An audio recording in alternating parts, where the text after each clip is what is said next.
Hello and welcome back to the Premier Injuries channel. Today we've got another one of our previews for the season ahead. Today we're talking about the mighty Nottingham Forest and their resurgent return back to the Premier League. Today I'm talking to Lee Clarke. I mean, it must be so fun to chat about Nottingham Forest being a Premier League team once again.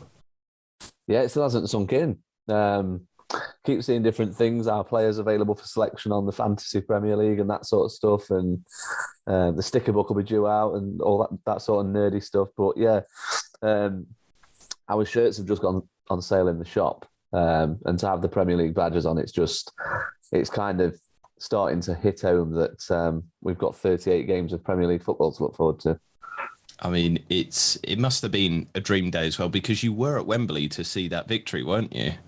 Yeah, I was there. Yeah, it was a bit of a frantic, smash and grab for tickets, if you like. But I managed to get one. It was just incredible. I mean, a few people had told me that Wembley wasn't all it was cracked up to be, but I absolutely loved it. I mean, I always said that I'd never go until Forest got there. I must admit, I was starting to think that I'd never get to go. But it was amazing. Just the win, and the game was pretty crap, to be honest. Which, when you get a sneaky goal in the game's rubbish, you don't necessarily mind it. So, yeah, the celebrations that kind of followed were just stuff that dreams are made of. To be honest, it was everything that you want it to be.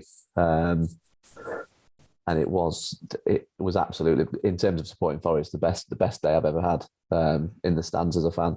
Best day of your life ever, though? No, well, I actually got married at the City Ground.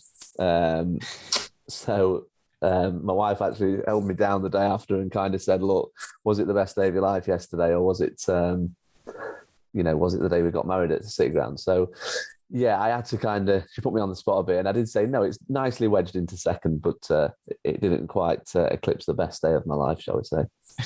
You're a good hubby, Lee. I guess, after so long out of the Premier League as well, this must be a really, really special season for you. All the plaudits have to go to Cooper, though. I mean, Steve Cooper's done a fantastic job. Now, I want to start almost at the bare bones here. What are the tactics of the team? What can people expect from the team? How will they play next season? So it's quite a flexible approach. I think that was the thing that, in terms of going away from everything that Chris Hughton was, Forest couldn't have picked a better manager, because Chris Hughton played with two defensive midfielders and opted for like a 4-2-3-1. And there was just it was almost like once the fullbacks got to the halfway line, they were ordered to stop. Whereas now, Cooper kind of takes the mantle that what's the point in attacking with two less players? So instead of fullbacks, it's wing-backs, three centre-halves, very much the style of play he adopted at Swansea, to be honest. So three centre-halves, two very attack-minded wing-backs, two central midfielders, who, in fairness, last season, Ryan Yates and James Garner didn't seem like a match made in heaven, but as the season progressed, they got better and better as a partnership. And then where it's really interesting, I always find, is in the final third, because you've got Brennan Johnson, who I thought last season we kind of lined up with two number 10s. So it was like two roaming 10s who would kind of drift wide and link up with the attacking full wing backs. And then obviously a focal point up front, which for the second part of the season, when we were on the really good run, was Keenan Davis. It's difficult in that sense, because it must be hard to defend against, because you never know whether Johnson... last year it was Zinkenal, but obviously he's gone now. But you just never knew whether they were going to stick with their central position or drift wide and kind of get a fullback. And we lost count of the amount of games where good fullbacks for the opposition were being made to just look really, really average. It's easy on the eye. And it's what we liked about it from the outset really was that in every single game we had a go. For years and years we had managers who they would almost said to their team beforehand, if you don't concede, you get a point. And that's not Cooper. Cooper would rather concede and go and score two and win the game. So having a go in every game, you don't win every game doing that, but last season proved you don't necessarily lose many either. I think as well, kind of showcasing the pragmatism, and maybe it might make it difficult to predict lineups this season. Correct me if I'm wrong, but last 7 games of last season, a 4-2-3-1 formation was deployed. So do you expect to have a bit of rotation, a bit of kind of personnel change, or should the main crux, the spine of the team, stay mostly intact through the season? And so people, if they do want to bring them into their fantasy Premier League team, they can kind of expect a regular few to rely on. Yeah, I think you do look at some of the stats. I think 4-2-3-1, I think that's probably slightly inaccurate, to be honest. I think certainly in large, we always played with 3 centre-halves. There was some moments in games where it wasn't quite working. Off the top of my head, I remember the Derby game. They were absolutely murdering us through the middle. So we just went with a 4-2-3-1 and kind of kept it a bit tighter. But yeah, we certainly towards the end of the season, we were always playing 3 centre-halves. Steve Cook had obviously slotted into the middle of the back 3 at that point. But yeah, it will be. What's quite interesting is that Steve Cooper likes to sign players who can play in more than one position. So for opposition managers, it must be quite difficult to predict who's going to play where. And not only that, but Cooper's not afraid to, if something's not working, if it's 10 minutes into the game or if it's 80th minute in the game, he'll happily, I wouldn't say make a sub, but because he's got these players who can play in more than one position, he'll happily kind of change the shape straight away if he thinks it's going to impact the team. Do you think that the creation side of the game is a little bit lopsided, though? So in terms of attacking numbers, 78% of the team's chances created were from the right and left flanks, and only 22 coming from the middle. Is this something that you worry about in the Premier League next season, tactically, if teams kind of block out the wings? You don't have that creativity through the middle, or as you said there, with 2 kind of 10s in the middle, do you think that you can combat that with Steve Cooper maybe tinkering the tactics a little bit? Yeah, I think naturally that is a really good point. I think in the Championship, you kind of get away with that flexible approach of having your front 3 kind of all chipping in with each individual role. I think in the Premier League, yeah, you're quite right, through the middle. Certainly was an area of concern. I mean, Zinkernagel's gone. He's signed for Olympiacos. Joe Lolly's been told to find a new club. So we are literally, you might have heard we've signed Jesse Lingard. That was in the news, quite prominent. But yeah, I think that's exactly why we've signed him, just purely because we had no creativity in the middle of the park. And I think Cooper realises that by putting Brennan Johnson there, because a lot of fans have kind of said, just play Brennan Johnson as a 10, but you need Brennan Johnson's pace kind of working at a fullback. You need the fullback to be absolutely petrified of facing him. And for me, he would be wasted through the middle. So I think in signing Lingard, at least now we have got a player with a bit of experience who can maybe help us mix things up if things aren't working. Because obviously we're going to come up against better fullbacks this year. So there will be times where that tactical approach isn't quite working. And we do need to focus through the middle a bit more. I guess as well on the flanks, you've lost Spence as well, a big kind of creative force in the team. Who's going to come in and replace him, though?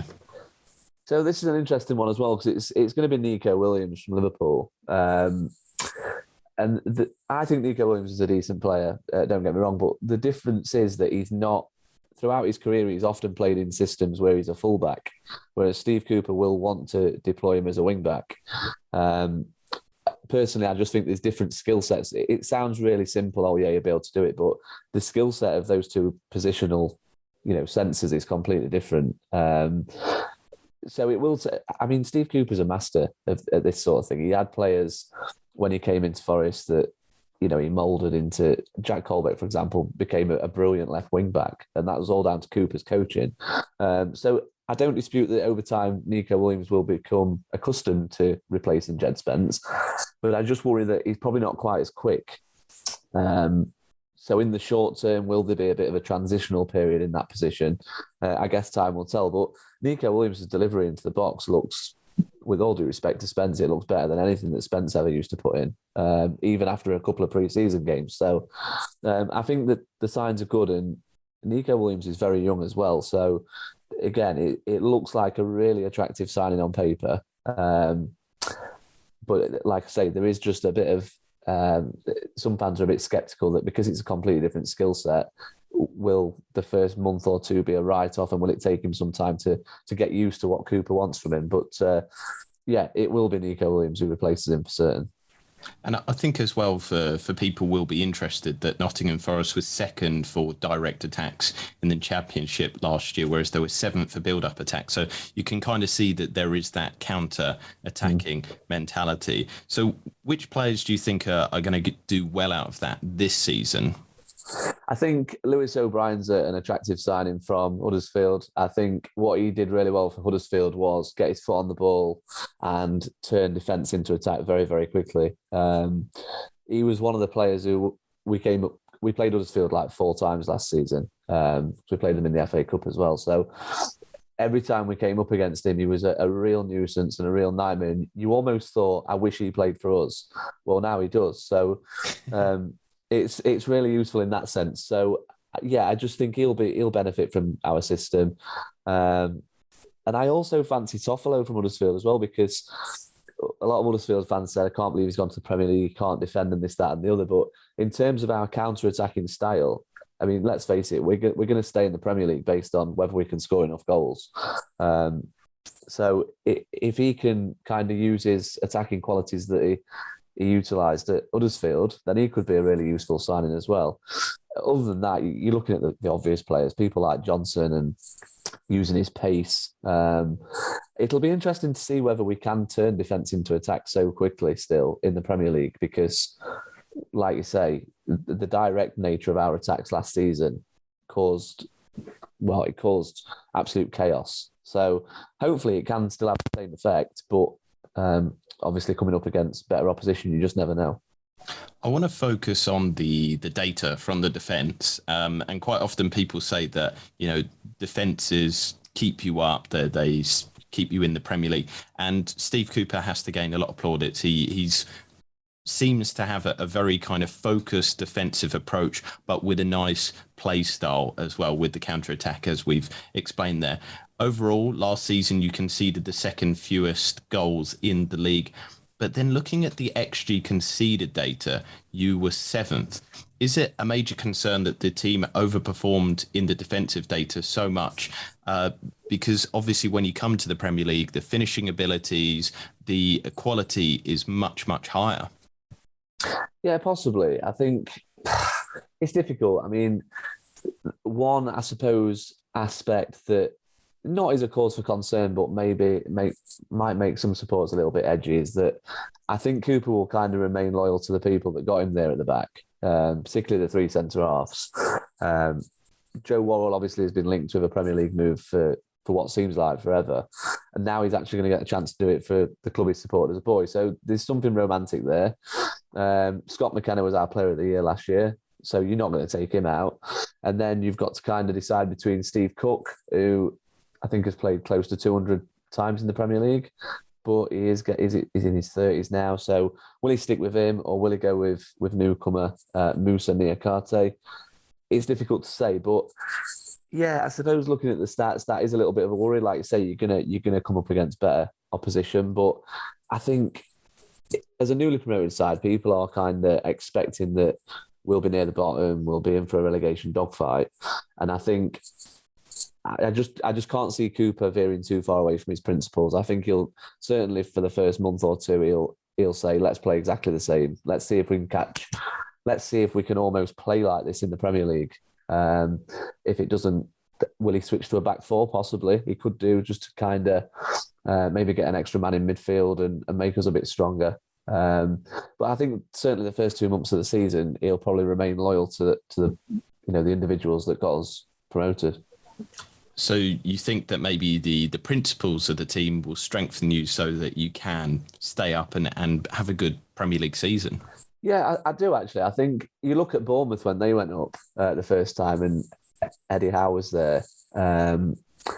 They got a lot of plaudits because they played this. It was almost like a mini tiki-taka that peppered. It was like mini Pep, Eddie Howe, British manager, playing this lovely, attractive football. And yeah, whilst we don't play football like that, I think our style is, it's easy to watch. I spoke to a lot of fans last season who weren't Forest fans who were like, I really enjoyed watching your lads the other night. You play well, you try to win.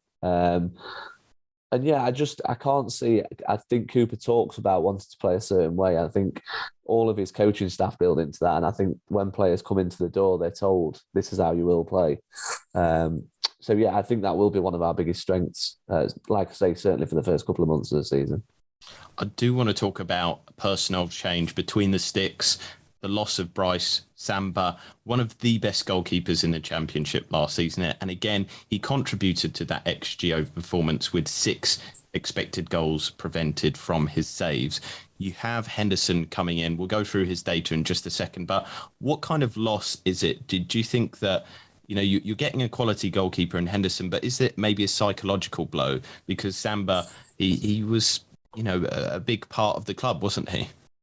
Yeah, possibly. I'm not sure. I think it was a bit messy how it started, how it kind of came out in the week after we'd won promotion. I think from the sounds of it, he'd been offered a contract extension rather than an improvement on his terms, which when you've just played like that, certainly in the semi-final against Sheffield United, I think you would expect some sort of incentive, some sort of extra money in your salary. So I think he had a point with that. But at the same time, I think the club, fair play to the club have changed. We're not the sort of club anymore that will, just give big wages and, bow down to player power almost. So I think in that sense, he kind of had to go. You're not going to leave a player like that in the dressing room. So, of course, there's the other side of, I wonder if Steve Cooper wanted to bring another goalkeeper in and he maybe didn't fancy being second fiddle. So the thing is with Samba, he was really good, but he could blow hot and cold. I think most fans will tell you that. I think as good as he was and as likeable as he was, just a funny player to watch. I mean, for winding opposition players up, you couldn't get a better player. There's a highlight reel on its own just to be winding opposition players up. So you're always going to get a few laughs for that. But I think if you look at Henderson coming in, I mean, it's night and day. I mean, you've got a goalkeeper who's played for England, who's played, I think, 30 odd times for Man United. So there's no room for sentiment in the Premier League. It's such a romantic thing to think that you can go up and give all 11 players a real crack at the whip, but some of them will want to leave. And I think he was kind of chomping at the bit to get back to France. So I think in the end, it's worked out best for everyone. And hopefully Henderson can leave us kind of saying, Breeze who?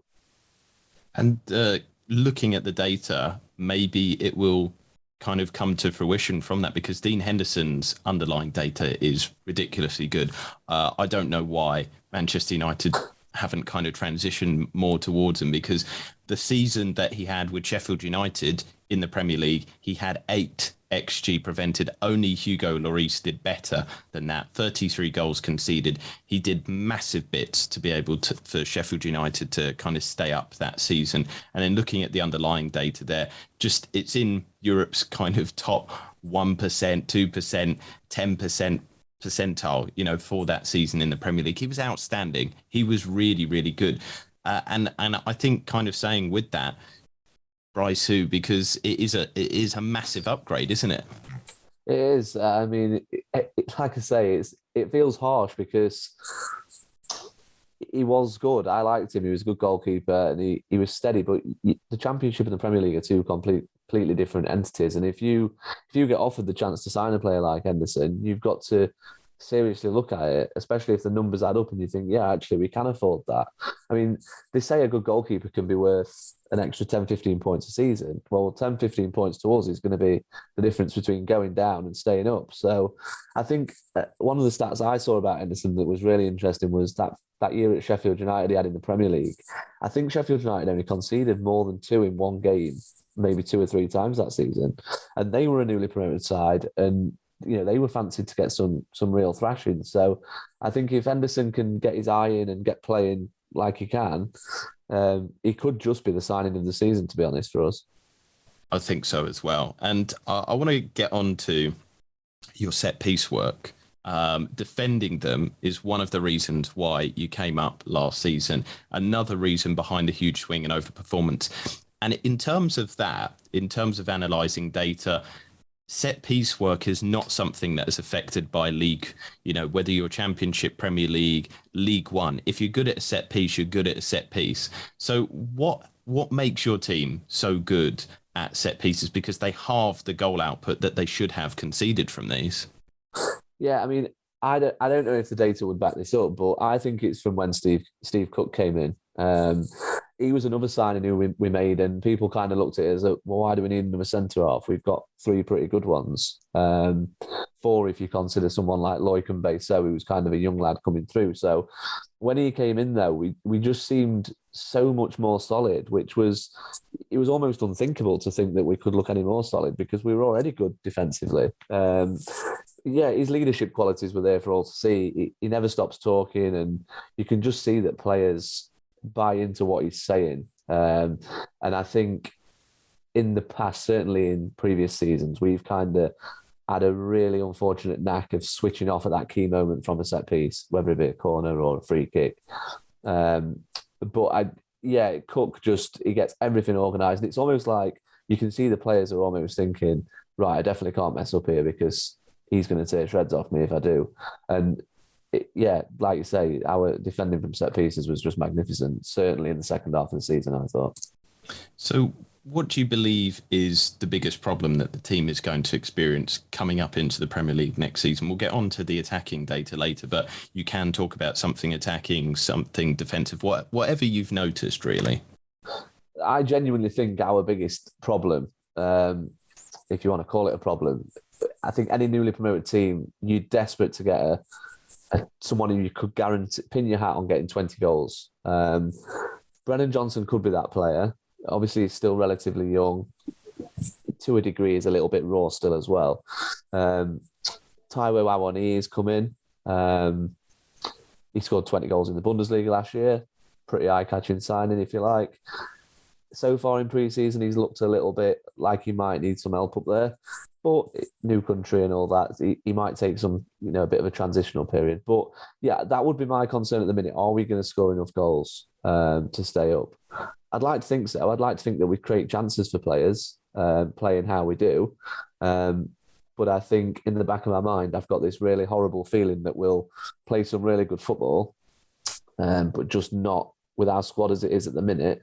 I mean, before we play Newcastle, we might sign another striker or two, and I change my mind completely. But at this moment in time, I just have something's just kind of picking away at the back of my mind, thinking, are we going to play teams off the park and lose 1-0 a little bit? Possibly. I'm not sure, but I think goal scoring at the minute would be my one concern. Is goal scoring a concern from the finishing ability, or do you think that it's the chance creation as well? Because as we said there, the loss of Spence, the kind of lack of creativity through the middle. If you signed somebody with that ability, a number 10 maybe, who has that ability to kind of create good chances, would that kind of appease you a little bit? Yeah, it would. We've been linked with Morgan Gibbs-White from Wolves, and he was absolutely brilliant for Sheffield United last year. Like you say, the chance creation that he registered from a number 10 position was just some of the stuff he did in the playoff games was just ridiculous, and he would have been a really good signing. But it just looks like we're trying to target him the one year that Wolves want to actually give him a proper go. So I don't think it's going to come off. But yeah, if we could Lingard could be that player. He could be the player that really hits the ground running and shows kind of Man United what they're missing and West Ham what they're missing. But I just wonder if we've got the player to actually stick the ball in the goal at this stage. I think Johnson will chip in with double figures, but will it be enough? I'm not sure. I suppose on the flip side to that as well, we've lost James Garner, who used to take all our set pieces. So there is an element of who's going to take the set pieces next season. Again, I think another midfielder will come in, and he could be handed that responsibility. But those two things kind of weigh on my mind a little bit at the moment.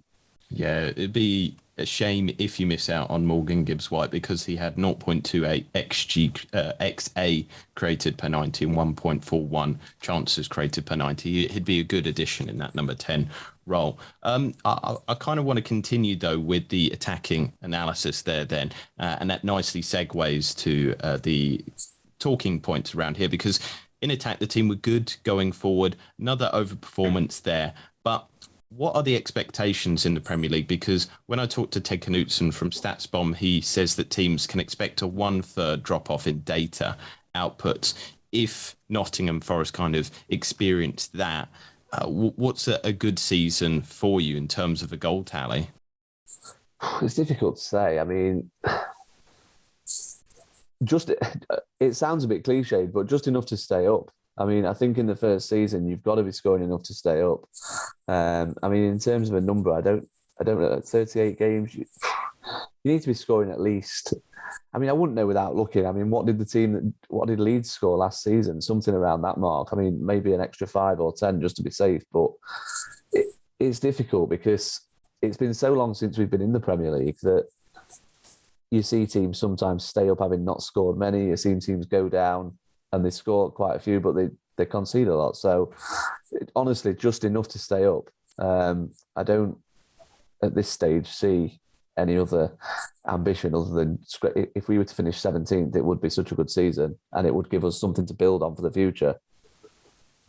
And I want to talk a little bit about, I guess it's related to attack and defence, but from your outside perspective, how do you feel the team has managed their injuries? Is this something that needs to be of concern? No, absolutely not. I think last season that was one of the medical staff deserved all the credit they get. I mean, the amount of times that Cooper could call on the same 11 was, particularly in the second half of the season, was just ridiculous. I mean, I remember Scott McKenna was ruled out for 6 weeks. He missed the Liverpool FA Cup game and then played the next league game. So he didn't actually miss a league game. Joe Worrell played against Leicester with 3 broken ribs. How sensible that was, I'm not entirely sure, but it didn't keep him out for any longer. And I think there was lots of times when Cooper kind of said, oh yeah, it's not looking good for such and such. And then he was almost like the master of deceit. He'd have fans thinking, oh no, we're going to miss him. And then the team sheet would come out for the next game and that player would be on it. It was almost like he never wanted to give an opposition manager who we had to face in the future any sort of psychological advantage. So yeah, the medical staff they're worth their weight in gold at Forest because they were absolutely magnificent last season. And I think that's an interesting thing for potential bettors, fantasy Premier League, however people interact with the Premier League as well, knowing that Steve Cooper, a bit of managing expectations of fans and things like that, maybe to expect players to come through when it's that kind of will they, won't they situation. But I guess, adding to that discussion there with the set pieces, we already said defensively you're exceptional. Going forward, 6th best output, you were really, really good at that. And you said someone to get 20 goals per season. Could set pieces be the way that kind of keep you up that marginal gains? Who are the players that are targeted though? So who's taking set pieces and who will be scoring them? Well, this is interesting because Garner literally took them all last season. Obviously, he's not here this time around. In pre-season, it's been Brennan Johnson who's been taking them. But whether that will be a permanent thing, I'm not really sure. I think, being honest, I'm not sure Cooper knows himself at this stage. I think he'd love a player to come in who was a bit of a whiz when it comes to a set piece. I think, to be honest, he'd love Garner back. But whether that'd be possible, I'm not sure. But yeah, I mean, that's another difficult one. Will Nico Williams take some? I think he took some for Wales in the past. In terms of taking them and actually having shots, I'm really not sure. You look at our squad and it sounds a bit of a cop-out, but I actually can't. It would have to be Johnson. I can't see another player who I can think of grabbing a free kick and going, I'm going to shoot here. So if Johnson's taking a bag of balls after training every day and that's something he's working on, then it could be is for the taking. Kind of looking at the team form, if the league started since Cooper was there, you'd have come second, automatic promotion, of course. But comparing your kind of end of season run, and we're talking about the last few games, Bournemouth, Fulham, they both faltered, whereas you continued your fantastic form, and obviously you then went on to win at Wembley. Does this maybe fill you confidence in comparison to those two? Because quite often when I look at a team going from one season to another, if they end on a high, they usually start on a high as well.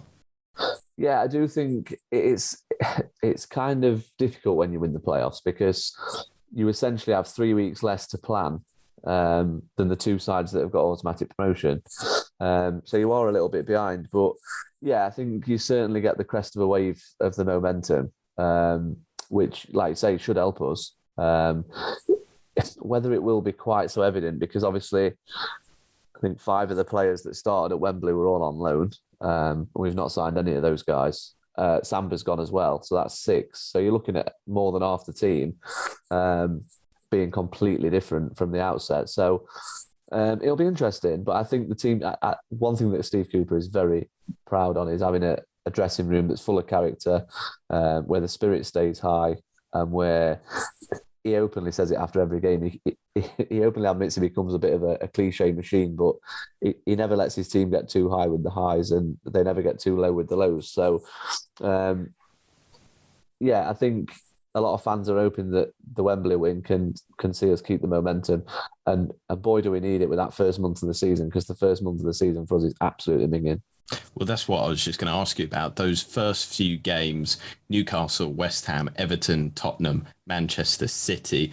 I mean, Gulp. You couldn't pick a worse start for like a promotion team, really, unless you chucked in maybe the other team on Merseyside instead of Everton as well. That's a really tough start. What I will say, though, is maybe I'm trying to give a positive here. Everton, that's a fairly good game. But then after that Manchester City game, you got Bournemouth, who you already know very well. You got Leeds, who are very leaky. Another team you know well, Fulham. And then Leicester City, who are one of the most porous defences. But kind of with a baptism of fire there. How do you expect to start the season? It's a difficult question. I expect us to stick with our principles. I expect us to have a go in every game. And I think Cooper will have in the back of his mind catching a lot of teams off guard, treating maybe almost like underplaying us a little bit, thinking, oh, well, these have just come up and we should win. I think we'll be a lot of an easy 3 points for a lot of teams. I think a lot of teams will either come to us or host us, and they'll think, yeah, we should win this game. And I think if we go to Newcastle on the first day, for example, if we could score first in that game, I mean, you'd have 50,000 Geordies baying for blood minutes into the season because they're spending money that they've just been taken over. They're expecting to finish in Europe. Let's not beat around the bush. They are. So, yeah, if we can do that, that would be a lot of fans would. I mean, it'd be great to get to the end of August and have 4 or 5 points on the board. But looking at our fixtures, that probably would be a bit ambitious. But I would just love us to see us turn the City Ground into a fortress. If we could do that, what is it you typically need to stay up 40-ish points? If you can win 10 home games and then get 10 points on the road, you're well on your way. So, yeah, if we could win our home games in August, that would be grand. But that would mean beating West Ham and Tottenham. Well, as an Arsenal fan, I hope you do. But Lee, it has been a pleasure to chat to you today. And just to remind people, where can they check out your fantastic work so that they can keep ahead of everybody else in their knowledge of Nottingham Forest? So on Twitter, my personal account is @Clarke_N1. And I'm also on @SeatPitch, which is Nottingham Forest News. And I'm also on a podcast as well, if I can give that a shameless plug. That is @Redside of the Trent. Obviously, if you follow Forest, I'm sure you've listened to us before. Well, we'll put it all in the description as well for people, just so that they can check it out. But for today, thank you so much for your time, Lee. Thank you very much.